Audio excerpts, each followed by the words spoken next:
What calls you? In an attempt to suppress essential human freedom, authoritarian regimes try to shape citizens into a faceless, dull sameness where creativity, critical analysis, and even the slightest whisper of dissent are fiercely repressed. At a much more subtle level, the same manipulation occurs in some spiritual scenes. In such cases, dogma is mistaken for direct experience, and self-deception is projected as self-realization. As a result, the cult of conformity is born, and the indoctrination of a mind occurs. It makes you wonder why some people feel that it's better to believe and belong than to authentically quest at one's edge. E. Cummings reminds us, we can never be born enough.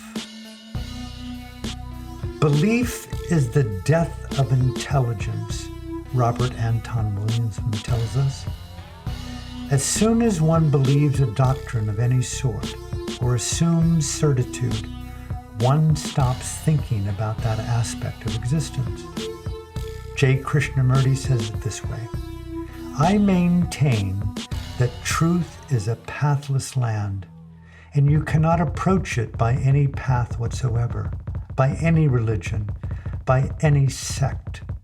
Truth, being limitless, cannot be organized, nor should any organization be formed to lead or to coerce people along any particular path.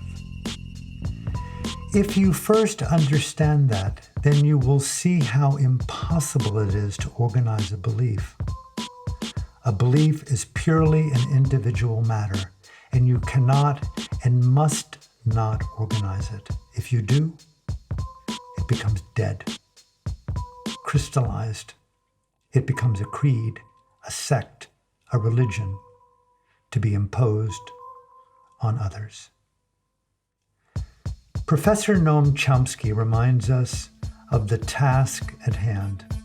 He states, for those who stubbornly seek freedom, there can be no more urgent task than to understand the practices and mechanisms of indoctrination, which is so easy to perceive in the totalitarian societies, but much less so in the systems of brainwashing under freedom, to which we are subjugated, and which all too often we serve as willing or unwitting instruments.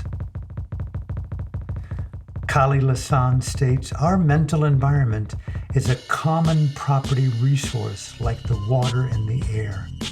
We need to protect ourselves from unwanted incursions into it.